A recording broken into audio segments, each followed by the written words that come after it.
Sound Candy Talk Live News. A reformed, accountable, and rights-respecting police service continues to intensify. Upon assuming office in 2022, the President of the Republic of Kenya, His Excellency Dr. William Ruto, established a task force to look into critical reforms in the National Police Service, Kenya Prisons, and National Youth Service. The task force dutifully pointed to the need for several administrative, policy, and legislative reforms. Subsequently, on the 7th of March 2025, His Excellency the President entered a memorandum of understanding with the former Prime Minister, Right Honorable Raila Odinga, to promote and protect the livelihoods of young people and to guarantee the right to peaceful assembly and protest as provided for under Article 37 of our Constitution. It's against this high-level commitment that the ministry is intensifying efforts to implement relevant policy and legal reforms aimed at fully realizing the ideals and aspirations espoused in the task force report and the memorandum. These reforms also come at the backdrop of President's decision to ensure, for the first time in the history of Kenya, that the National Police Service operates independently with its independent accounting officer. To further pursuit of recommendations made by the task force, a technical committee on review and development of administrative, policy, and legislative reforms was formed on the 23rd of August 2024. The technical committee, though through the various joint secretaries, held consultative forums with the primary stakeholders. Through these consultations and the proposals submitted to the committee, the following draft bills and new legislation were deployed. The National Police Service Commission Act Amendment Bill to provide for a more robust and independent police commission. The National Police Service Act Amendment Bill to provide for improved working conditions, salaries, terms of service of the police officers. Further, to address issues of political interference, corruption, inadequate training, and structural challenges within the service. 3, Independent Policing Oversight Authority Amendment Bill to provide for further legislative framework, strengthening of IPOA to undertake its constitutional mandate. And then 4, the National Youth Service Amendment Bill to address wider strengthening of NYS with respect to logistical mobility and equipment. 5, Public Order Act Amendment Bill to provide for better management and enforcement of public law and order in the exercise of right of assembly, demonstrations, picketing, and petition under Article 37 of the Constitution. The National Forensic Science Laboratory Authority Bill to provide for further support on the modernization efforts, including establishment of a National Forensic Laboratory to create 10 specialized units to handle different aspects of forensic science. The National Police Service Veterans and Fallen Heroes Bill to address various aspects of welfare of the veterans and the support system for families of the fallen soldiers.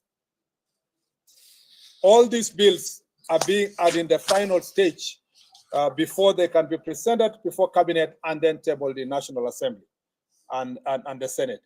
As highlighted, it was not always the norm for the police that the police were held accountable for the actions in extrajudicial cases of police brutality. Post the 2010 Constitution, we have had remarkable accountability framework that have led to the punishment of police officers, such as in William Kimani murder in 2016, where 3 police officers were convicted of death for the murder of human rights lawyer Willie Kimani, his client Josephat Mwendwa, and their driver Joseph Muiruri.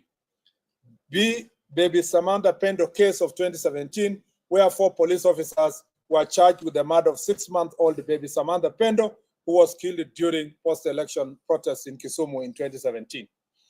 3, Martin Koome murder of 2013, where police officer at the rank of an OCS was found guilty and sentenced to death for torturing a suspect to death inside a cell. Among many other instances that the police have been dealt with, family for breach of law and the Constitution. Although we have experienced worse incidents in the past, the progressive nature of our law and policy will soon make such occurrences rare in our country. Incidents such as bodies being dumped in Yala River, the case of Indian nationals killed in a container at police station, cases of abductions, incarcerations, detention without trial, and recently the death of Mr. Albert Ojwang while in the hands of police, among others, must be punished by law, and those involved will soon be held accountable. Globally, countries have made significant strides in attaining police reforms. Instances such as public outcry, social movements, and specific instances of violence or misconduct have led to significant and relatable scenarios of police reforms. As a government, we are duty-bound to uphold the highest possible standards in safeguarding the security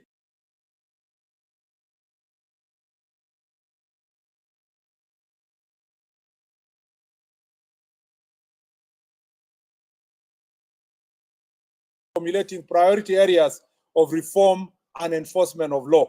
Our goals remain delivery of professional, accountable, and citizen-centered policing that meets the aspirations of our Constitution.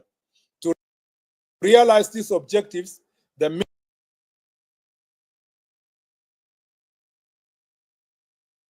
Ministry of Interior and National Administration remains firmly committed to pursue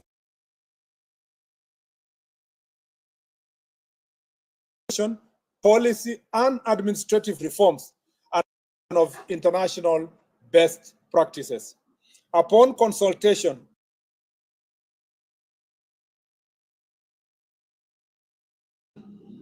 in the aspiration of fulfillment of Constitution 4, I have today directed the implementation of the following policy reforms framework in the National Police Service.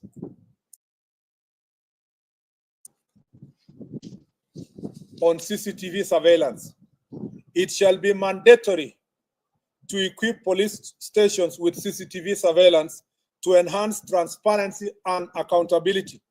All the police stations currently standing at 1,209 shall have CCTV surveillance within the next 2 years. We shall be making proposals to Parliament to enact laws that criminalize tampering with CCTV cameras. The surveillance system shall be in the custody of the officer commanding station, and the said officer shall be required to ensure that the system is always functioning. And instances of fault, it shall be reported within 1 hour through the established chain of command. The CCTV shall have an external backup system. It's important for Kenyans to know that the current stations that have CCTVs are not CCTVs that are sanctioned fully by the National Police Service. It was the initiative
identify areas for improvement. Working together with civil society, religious leaders, and other stakeholders, we shall ensure regular audits and evaluation with awards to the best police officers, police stations, among others. We are creating systems that evaluate officers' performance based not just on enforcement metric, but also community relations and adherence to requisite ethical standards. This framework shall establish both the criteria for reward and sanction of respective police officers. 5, training and education. I have directed the establishment of continuous professional development training on all officers, beginning with the OCSs, who shall be required to undertake minimum training annually on set of constitutional standards of the National Police Service, as shall be developed in the curriculum. This marks the first step in restoring professionalism, discipline, and service excellence across all ranks. To achieve this, we shall work closely with the National Treasury and Parliament to ensure adequate resources are allocated. It is unfortunate that whenever budget cuts strike, training is often the first casualty. We are also forging partnership with development partners, public benefit organizations, and other stakeholders to sustain this initiative. In our upcoming police recruitment drive, we shall include a specific cadre of specialized officers to infuse fresh talent, professionalism, and modern policing standards throughout the service. All these reforms will be centralized for oversight and implementation at every police station, directly under the responsibility of the officer commanding station. It is important to note that in the command and structure of police service, the OCS is the ultimate officer in charge of all activities related to enforcement of law and order at the police station. All the other superior structures exist for the coordination and command of the National Police Service. It is therefore our intention to implement, monitor, and evaluate of aforementioned reforms of the police station. Our intention is to make our police stations centers of excellence. It's important for all of us to know as Kenyans that just the way we say in elections, the polling station is the final place of voting. The police station is the final station of reporting any crime in the National Police Service, and therefore every person, including senior officers, even the minister, everybody else has to always go back to a police station, and therefore we want to make the police stations to become the center of excellence. We shall make the respective budgetary adjustments to prioritize these reforms among other modernization strategies in the forthcoming and subsequent financial years. We shall also pitch for support of these priorities from our development partners to ensure efficient and effective implementation of these reforms. As we relentlessly advocate for appropriate conduct by the police, there must be a reciprocal emphasis on the responsibility of citizens to show respect towards police officers as they discharge their lawful duties. Just as police officers are held accountable and subjected to public scrutiny, citizens too must accept that their actions are not beyond reproach. We are extremely concerned by the increasing instances where police officers have come under unwarranted attacks while executing their lawful duties. These challenges must not be ignored, and they point to a broader need to foster mutual understanding, accountability, and respect between the police and the public. In some instances, the nation has watched in disbelief as individuals forcefully entered protected areas such as parliament and police stations, with incidences such as burning police vehicles and destruction of government installations. Equally alarming are cases involving mob justice, acts of banditry, and illegal possession and public display of firearms. Such acts not only threaten national security, but also undermine rule of law. In conclusion, I wish to give my highest assurance that the Ministry of Interior National Administration, working in concert with other government agencies and in close collaboration with the people of Kenya, will continue to pursue and implement the much needed reforms within the security sector. This process will be progressive and guided by the constitutional values, best practices, and the unwavering pursuit of justice and professionalism. I thank you. Are there any questions? Yes. We shall, for all the questions, please name and maybe the media house you represent. Okay.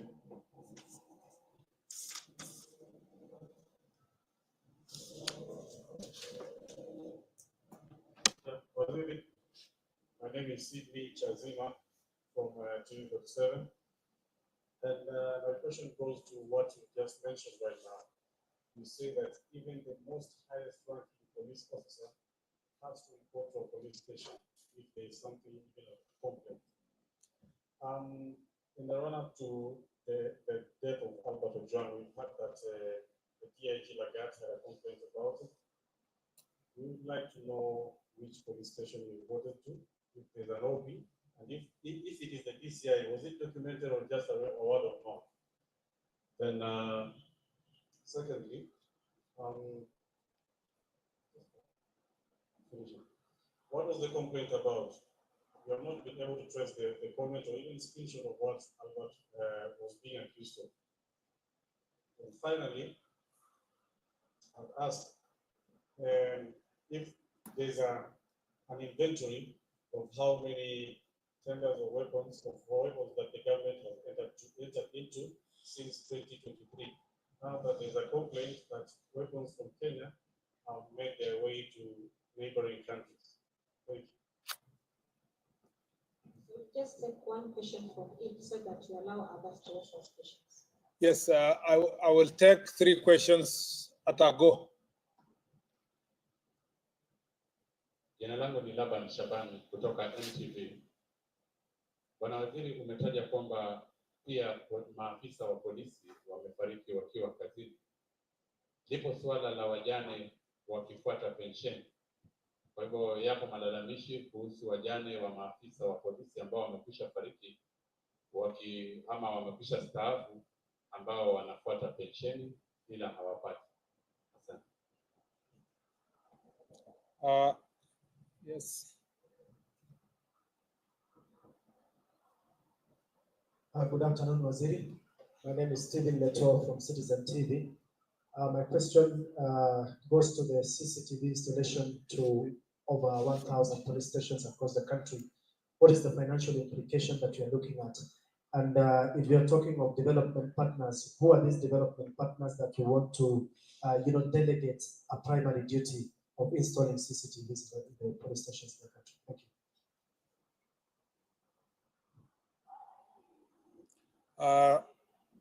Let me start with the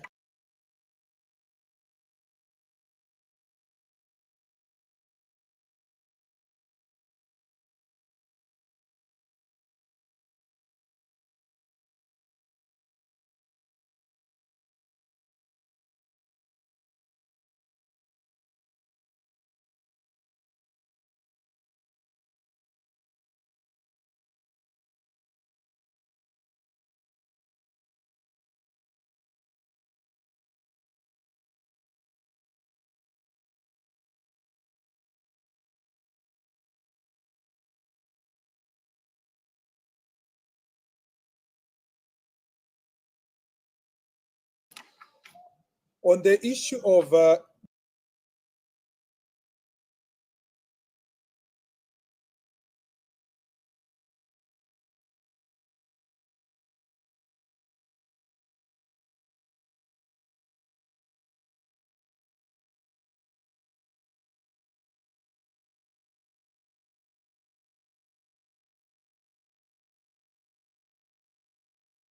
on in relation to the death of Mr. Albert because of the advancement of the investigations, I'd rather leave it to that position.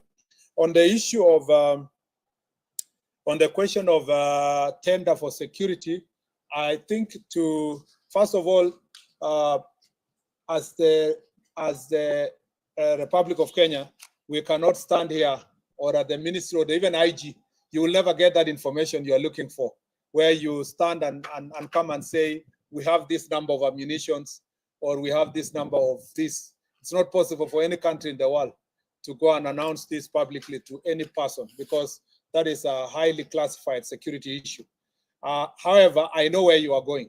Your question was related to what was in the media about munitions and issues of other countries. I think my responsibility is issues related to internal security. That's why it's called Minister of Interior.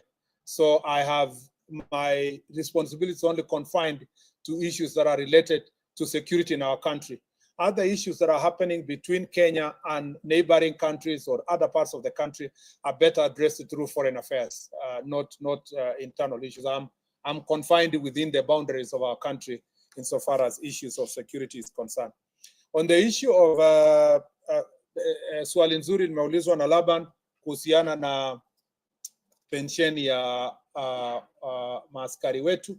Ninajua ya kwamba kumekuwa na shida, si kwa upande wa askari peke yake, lakini public service wote wakijaribu kupata budget ya kuhakikisha inalipa mambo ya pensheni. Lakini uliposikia vile nilisoma baadhi ya mabadiliko ama reforms ambayo tunafanya inahusikana na Veterans Bill. Nia yetu ni kuhakikisha kwamba through that Veterans Bill tutakuwa na njia mwafaka ya kuhakikisha kwamba wale wanaondoka kutoka ofisi wanalipwa haraka, na pia sio wenye wanaondoka peke yake, wale wanapoteza wapendo wao katika wakiwa kazini watakuwa wameshughulikiwa ipasavyo. Ndio unaona hiyo Veterans Bill ndio moja ya yale sheria ambayo nilisoma ambayo tunataka kupitisha ifikie bunge ili tukue na njia mwafaka ya kuhakikisha muda ambayo inahitajika kulipa pension na mambo mengine. Hata hivyo kupitia bajeti ambayo National Police Service imepata, kumekuwa na bidii kwa upande wa National Police Service kujaribu kulipa wale ambao pension yao imekaa sana kadiri ya uwezo wao kupitia ile bajeti ambayo tumepewa na bunge.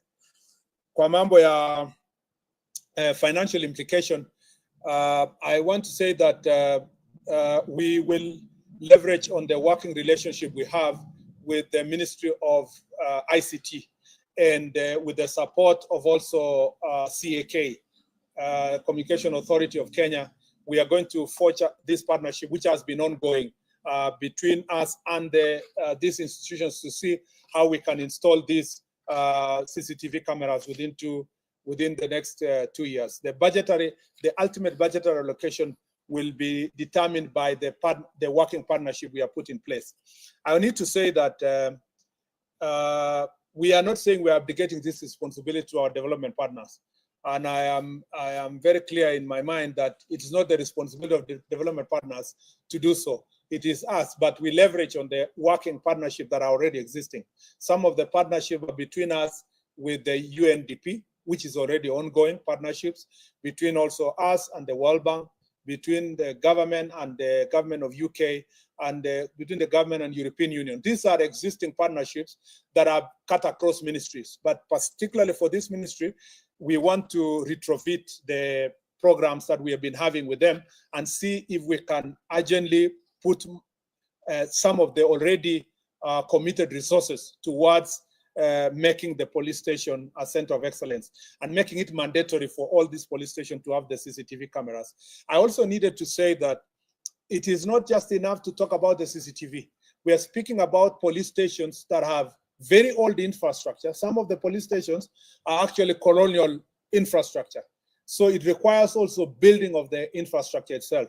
And again, through our Jukwaa la Usalama and our engagement with national government Constitutional Development Fund, we've been seeing ways of ensuring that we modernize most of these police stations, because you can also may want to put new ICT materials, the laptops, the CCTVs and the Wi-Fi and so forth in an environment that has very old infrastructure or even barely existing infrastructure. Some of the police stations are Mabati police stations and so forth. So we will want to, as we work on the accountability and transparency in the police stations, we want to ensure that we build on the infrastructure within the police station. The last three questions. Yes, when I was saying my name is clamor and push for the session of Kenyans from the DIG again to 77. Some are even threatening to put this street for tomorrow. From where you sit, do you think that the student part can be suppress the tension and the pressure of protest ahead of the war? Thank you. Mr. CS, my name is Winfrey Owino from KTN.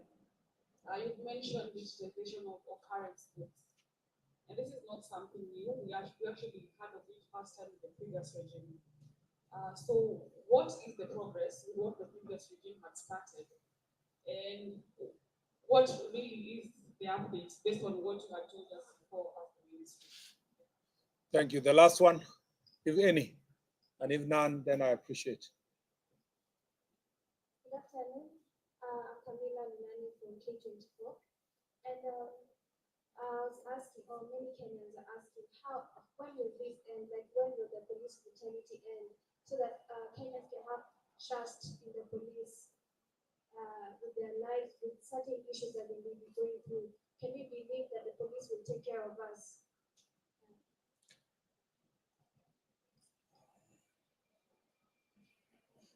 Thank you very much. First, let me say that on the question of the first question by Eric was in relation to the role of the DIG in the question of the issue to do with the murder of Mr. Albert Ojwang. I'd like to say that, and whether or not he should resign. I'd like to say that the investigations, as I've already said earlier, are going on with IPOA. IPOA is doing its part in terms of investigations. DIG Lagat is a seasoned police officer who understands what it takes to carry out matters of investigations and where or whether or not his conduct or act or position can affect that investigations. And I think we will cross the bridge when we reach there. When there is a closer relationship between the investigation that IPOA is doing and what he considers to be an interference, I think we will cross that bridge when we reach there. At the moment, let's leave the IPOA to do its part, but also the DIG himself to assess the extent of his involvement based on the investigations that are going, or his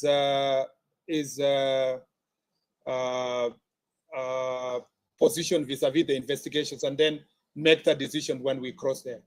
I'd not like to be the CS who will make the decision for him. It is important that that is achieved, the threshold of the investigations, where it is, and whether or not the DIG will see that his position or position in office is going to interfere with that investigation. I'm sure when that threshold is achieved, we will cross that bridge when we reach there.